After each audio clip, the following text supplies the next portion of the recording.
Remember Beto? Yesterday he said that Earth only has 10 years left if no action is taken on climate change. I want to make sure that those who work in the oil and gas industry, those who work in the fossil fuel industry are brought along as partners to make sure that we make this transition in the 10 years that we have left to us, as the science and scientists tell us. So now it's 10 years. To save humanity, he proposes spending $5 trillion over 3 decades. I don't get it. But anyway, this begs the question, why? I'm thinking he saw AOC claim we only had 12 years left, and he thought, oh, yeah? I can do it in 10. It's like a hysterical version of Name That Tune. Minus the tunes, just the loons. So why the return to global scare tactics? I blame Trump. America's economy is booming. Unemployment for everyone is at a historic low. Manufacturing jobs returned by the hundreds of thousands. There are people working now who never worked a day in their lives. Look at Jesse. Since Apocalypse Trump no longer works, we're now back to Chicken Little Theater. Of course, this won't stop Beto from using jets, trains, or automobiles. Rationing is for the little people, but not for him. Poor Beto, just a month ago, he was the media's BFF, a walking sandwich board of earnest platitudes propped up by family wealth that masked decades of failure. To Vanity Fair, he was king. To the rest of us, he reminded us of that dorm roommate high on no-dos who lectures everyone about stuff he knows nothing about, a motivational speaker in search of an audience. But the act is running dry. Mayor Pete is smarter. Plus, he can speak without inflicting collateral damage on bystanders. I'm done. Dagan, what do you make of his plan, $5 trillion? The whole thing doesn't work, right? Okay, just tell the American people that they're going to have to pay $5, $6, $7 for gasoline, that, oh, by the way, we've reduced power plant emissions in this country by 30% since 2005 because of private industry, because we are discovering more and more natural gas. Prices are collapsing. This energy industry has created millions of jobs, but I'm going to wipe all of that away just for a campaign slogan. Good luck on that. But this is just a sign of desperation, the world's worst cologne. So Eric Swalwell will clearly corner the himbo vote. That's gone. Mayor Pete and his husband and his 2 dogs, very authentic, very charming, the family. And then he doesn't look enough like a Kennedy to get that voting bloc to care.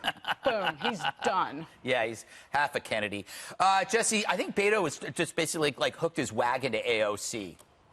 She trashed him today, though. I would not hook my wagon to AOC. What did he say? I didn't know he trashed. She said that his plan was not bold enough. Ooh, oh, there you go.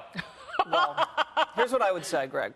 And I'm still smarting from the insult, from the commentary. All right, we'll talk about that in the commercial break. I've said this before, but it's worth repeating. If someone calls you on the phone and says, you're going to die in 10 years unless you give me all of your money, right, that's a scam. And he's a scam artist, and everybody knows it. But before I rake him over the coals, I just want to give her some facts here. I brought charts, Dana. I love charts. I brought charts, and Dagan actually appropriated my chart, so I'm going to give it to Juan. Okay. And you're right. Look at this. America reducing all these CO2 emissions. Look at China and the EU and India. They're emitting like crazy.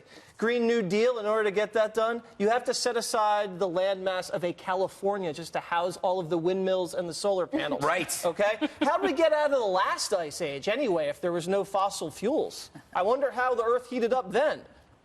We can't even predict the weather next weekend. How are we going to predict what it's going to be like in 10 years? But let's just think about how cocky Beto O'Rourke is, all right? Wait, you're calling somebody cocky? I have grounds to do that.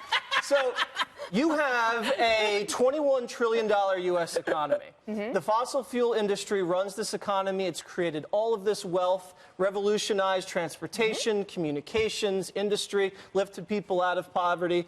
Beto, who's done nothing except lose to Ted Cruz, comes up and says, I'm going to take $5 trillion and I'm going to reverse everything in 10 years and change it all. He's no Einstein. He's no Carnegie. Where does he get off thinking he's going to stop human progress, pump the brakes? Because the real reason he's doing this, he feels guilty of the success the American economy has had because he and other liberals have not had enough input in it. Juan, how is he going to go on another soul-searching tour without fossil fuels? Well, you know, I think we have Hot air enough balloon. fossil fuels around. Everybody can go anywhere they want to go.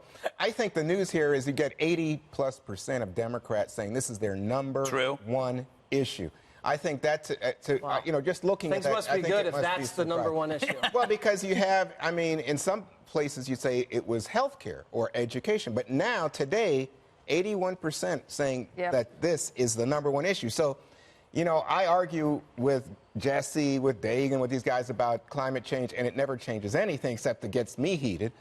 So I will say this. Let's not argue about it, but we can't argue about the fact that Democrats think this is very important. And it's not just Beto and it's not just AOC. You have a clear majority, a supermajority of Democrats who say this is our number one issue, and you have politicians in a representative government saying, we are going to speak to your issue, voters. We're going to try to do something about it. Republicans aren't speaking to climate change, which is what opens the door for these kind of proposals. I think, Dana, that Juan is right in the sense that that we could, as a I'm going to say we because I'm not a Democrat, speak about climate change by talking about nuclear power. Sure. The fact that solar and wind are so diluted and that you need, and it's environmentally terrible for the planet. And you can't store it. You can't store it. I mean, they're working on it. It'll they're never trying. happen. But the other thing is, so in the previous polls where people have been asked, do you like the idea of Medicare for all? People say, yeah, like that. Do you like Medicare for all if that means that it's going to cost X? Like, oh, no, I don't like that. Yeah. So in this poll, I would have liked for the Democrats to be asked, okay, so if climate change is your number one issue, if I asked you we're going to solve that by utilizing nuclear power, do you support that? Mm-hmm. And what would the number be? Yeah. Probably because of misinformation and uneducated people about nuclear power, it would probably be down around 40%. Mm-hmm. When that is actually the only true way that you get all of those other countries to reduce their emissions. I mean, nuclear power has come a long way. There's obviously fewer meltdowns. Gen 4 nuclear reactors hopefully are better, and they feed off their own waste, so that's good. And I would add that Republicans, in order to get in on that opening, they should go for conservation. You know, a Teddy Roosevelt situation. A lot of the Western governors are Republican. They're conservationists. They love fishing. They love hunting.